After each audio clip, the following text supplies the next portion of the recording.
నీ ప్రేమ కృపలో బలపరిచిన దేవా, నీకు స్తోత్రాల వందనాలు. మీ యొక్క ఆత్మ సాయమును మాకు దయచేయండి.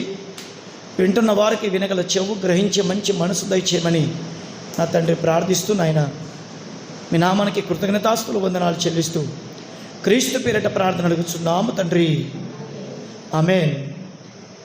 పోయిన వారము అద్భుతమైన సందేశాన్ని మనం విన్నాం. ప్రేమైన దేవుని వారలారా, ఈరోజు కూడా ఒక చక్కటి వాక్యాన్ని మనం వినబోతున్నాం. ఒకసారి మీరు చూడగలిగితే ఏమండి, ఒకసారి ప్రకటన గ్రంథము 2వ అధ్యాయము 10వ వచనాన్ని ఒకరు చదవండి. ఒకరు యాకోబు పత్రిక 1వ అధ్యాయము 12వ వచనాన్ని ఒకరు చదవండి. దయచేసి చదువుదాం. మరియు ఇదిగో మీరు శోధింపబడినట్లు అపవాది 10 దినములు మీకు శ్రమ కలుగును, మరణం వరకు నమ్మకముగా ఉండుము, నేను మీకు జీవ కిరీటం ఇచ్చేదను. దేవునికి స్తోత్రం. మరొక మాట చూడండి, యాకోబు పత్రిక 1వ అధ్యాయము 12వ వచనం. శోధన సహించువాడు ధన్యుడు, అతడు శోధనకు నిలిచిన వాడై ప్రభు తను ప్రేమించు వారికి వాగ్దానము చేసిన జీవ కిరీటము పొందును. ఏమండి, ప్రకటన గ్రంథం 2వ అధ్యాయము 10వ వచనంలో ఏమండి, అక్కడ కూడా జీవ కిరీటం కనబడుతుంది.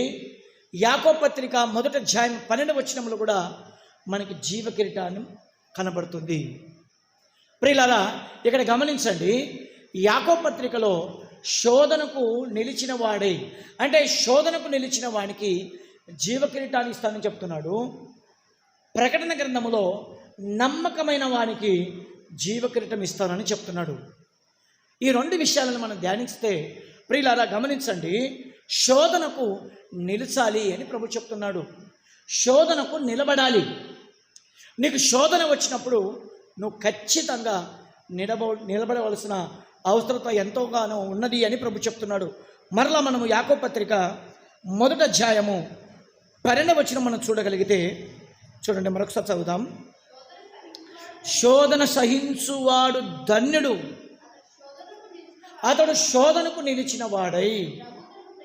ప్రభు అంటే దేవుడు ఎవరికైతే ప్రేమిస్తాడో వారికి చేసిన వాగ్దానం అంటే ఏంటి? ఆ వాగ్దానము జీవ కిరీటం. దేవుడు ఒక వాగ్దానం చేశాడు. ఆ వాగ్దానం ఏంటి అంటే, నీకు జీవ కిరీటం ఇస్తాను, నువ్వు నా మాట విని నేను చెప్పినట్లుగా నువ్వు జీవించి నువ్వు శోధనకు నిలబడితే నేను ప్రేమించాను కాబట్టి నీకు జీవ కిరీటం ఇస్తాను అని ప్రభు చెప్తున్నాడు. ప్రియులారా గమనించండి, మన జీవితాలలో లేకపోతే మన కుటుంబాలలో మన సంఘాలలో ఎన్నో శోధనలు వస్తుంటాయి. మనకి తెలుసు. గడిచిపోయిన వారాలలో ఇంచుమించు 4-5 వారాలు ఈ శోధన గురించి మనం మాట్లాడుకున్నాం. అయితే గమనించండి, మనకు శోధన వస్తున్నప్పుడు అందులో దేవుడు కొన్ని పరీక్షలు పెడతాడు. మనకి శోధన వస్తుంది కదా, కుటుంబంలో సమస్య వస్తుంది, సమాజం నుంచి కొన్ని సమస్యలు వస్తున్నాయి, కొన్ని ఇబ్బందులు వస్తున్నాయి, కొన్ని రోగాలు వస్తున్నాయి కదా. అందులో దేవుడు ఏం చేస్తాడంటే కొన్ని పరీక్షలు పెడతాడు మనకి. అది మనం గుర్తించాలి, అది మనం తెలుసుకోవాలి. శోధనలో మన మైండ్ పని చేయదు, కష్టాలలో మన ఆలోచన పని చేయదు, బాధలలో మన మనసు ఏమండి చంచలం అవుతుంది. శ్రమలు వస్తున్నప్పుడు మన మనసు అటు ఇటు తిరుగుతుంది. ఏంటి నా పరిస్థితి అని. అయితే గమనించండి, ఇక్కడ దేవుడు అందులో కొన్ని పరీక్షలు మనకి పెడతాడు. ఆ పరీక్షలో దేవుని ఆలోచన ఎరిగిన వాళ్ళంగా మనం ఉండాలని దేవుడు కోరుకుంటున్నాడు. మొదటిది చూడండి ఒకసారి, యోబు గ్రంథం 5వ అధ్యాయము 17-18 వచనాలు. దేవుడు గద్దించు మనుషుడు ధన్యుడు, కాబట్టి సర్వశక్తుడకు దేవుని శిక్షను తునీకరింపకము. బాగా వినండి మాట, దయచేసి బాగా వినండి. ఆయన గాయపరిచి గాయమును కట్టును, ఆయన గాయము చేయును, ఆయన చేతులే స్వస్థపరుచును. దేవునికి స్తోత్రం. నువ్వు శోధనలో ఉన్నావు కదా, నువ్వు కష్టాలలో ఉన్నావు కదా, అయితే గమనించు, నీ శోధనలో నిన్ను గాయపరిచేది ఆయనే. నిన్ను గాయపరుస్తాడు, నీకు నొప్పి కలిగిస్తాడు, నీకు రోగాన్ని పుట్టిస్తాడు. అయితే దయచేసి గమనించండి, నిన్ను గాయం చేసిన వాడే నీ గాయాన్ని కట్టేది ఆయనే. ఏమండి, హెజ్కియా రాజు మనకు తెలుసు, మరణకరమైన రోగం వచ్చింది ఆయనకు. మరణకరమైన రోగం వస్తే దేవుడు ఏం కోరుకున్నాడంటే, మరణకరమైన రోగం నువ్వు వచ్చినప్పుడు నువ్వు ప్రార్థించాలి ఖచ్చితంగా. నువ్వు దేవుని పైన ఆధారపడాలి.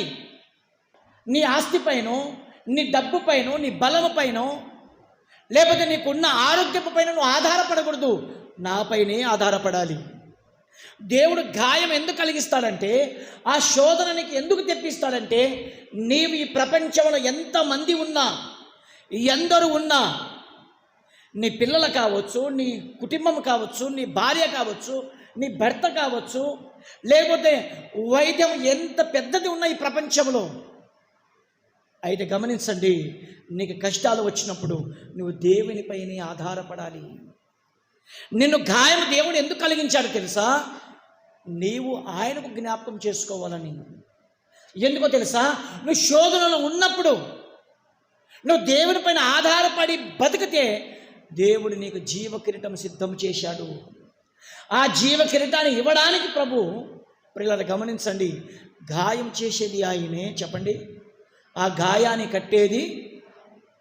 చూసారా,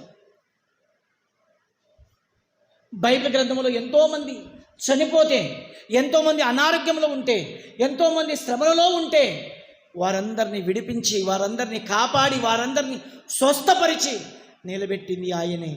కాబట్టి ప్రభు చెప్తున్నాడు, గాయము చేసేవాడు నేను, ఆ గాయమును కట్టువాడు నేను. అయితే ఇక్కడ గమనించండి, ప్రభు చెప్తున్నాడు, గాయం చేసింది నేను. ఇప్పుడు గాయం చేసింది నేను కాబట్టి నేను ఎవరి దగ్గరికి రావాలి చెప్పండి? ఎవరి దగ్గరికి రావాలి? మరలా దేవుని దగ్గరికి రావాలి. మరలా ఆయనకు ఆనుకోవాలి. మరలా నువ్వు ఆయన పైన ఆధారపడాలి. నువ్వు ఆయనకి హత్తుకొని జీవించాలి. ప్రభు చెప్తున్నాడు, గాయం చేసేవాడు నేను, ఆ గాయాన్ని కట్టేవాడు నేను. ఇది మొదటి విషయం. రెండో విషయం మనం చూస్తున్నాం. సామెతల గ్రంథం 3వ అధ్యాయము 11-12 వచనాలు మనం చూస్తున్నాం. నా కుమారుడా, యెహోవా శిక్షను తుణీకరింపవద్దు, ఆయన గద్దింపనకు విసుకవద్దు. తర్వాత, తండ్రి తనకి ఇష్టుడైన కుమారుని గద్దించు రీతుగా యెహోవా తన ప్రేమించు వారిని గద్దిస్తాడు. దేవుడు నిన్ను ప్రేమిస్తున్నాడు అంటే నిన్ను గద్దిస్తాడు. దేవుడు నిన్ను ప్రేమించాడంటే నిన్ను సరిచేస్తాడు. దేవుడు నిన్ను ప్రేమిస్తున్నాడంటే నిన్ను చక్కగా మార్గంలో నడిపిస్తాడు.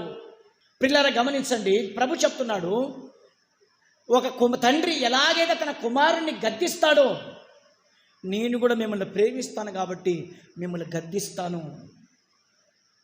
పిల్లరా, దేవుడు మనల్ని గద్దిస్తున్నప్పుడు, గద్దించడం అంటే అర్థం ఏంటో తెలుసా?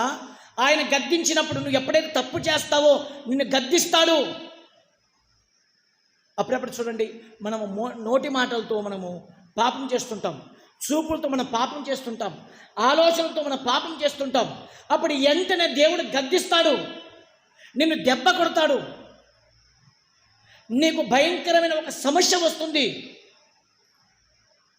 అప్పుడు మనం ఏమనుకుంటామంటే, దేవుడు ఉంటే నాకు ఎందుకు ఇలా జరిగింది, దేవుడు నాకు ఎందుకు ఇలా చేశాడు, దేవుడు నాకు ఎందుకు ఈ శిక్ష పెట్టాడని చెప్పి మన దేవునికి తిరుగుగా మనము బదులుగా మాట్లాడకూడదు. ప్రేమైన దేవుని వారలారా, దేవుడు మనల్ని ప్రేమిస్తున్నాడంటే మనల్ని ఖచ్చితంగా గద్దిస్తాడు. ప్రేమైన దేవుని వారలారా, ఇది రెండో విషయం. మూడో విషయం చూడండి ఒకసారి.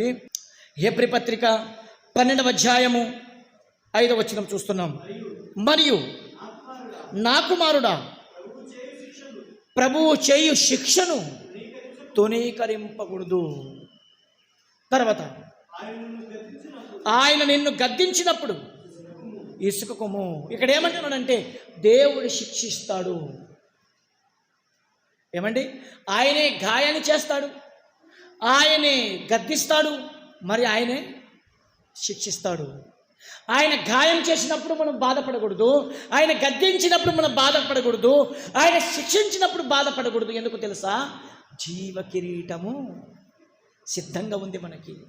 ఈ జీవ కిరీటం మనం పొందుకోవాలంటే ఏమండి, మన క్రైస్తవ జీవితంలో, ఈ విశ్వాస ప్రయాణములో ఆయన గద్దించినా ఏమండి మనం తట్టుకోవాలి, ఆయన శిక్షించినా ఆయన శిక్షకు మనం లోబడాలి, ఆయన గాయం చేసినా ఆ గాయాన్ని మనము నిలబడాలి, తట్టుకోవాలి, ఓర్చుకోవాలి. ప్రభు చెప్తున్నాడు, గాయం చేసేవాడు నేను. చెప్పండి, ఆ గాయాన్ని కట్టువాడు నేను. ప్రియులారా, జీవ కిరీటం మనం పొందుకోవాలంటే ఈ శోధన ఖచ్చితంగా మనం సహించవలసిందే. ఈ శోధనకు నిలబడాలి మనము. చిన్న చిన్న వాటికి మనం భయపడాలా? చెప్పండి. చిన్న చిన్న వాటికి మనము ఏమండి అతలాకుతలం కావాలా? చెప్పండి. చిన్న చిన్న వాటికి మనం బాధపడాలా? చెప్పండి.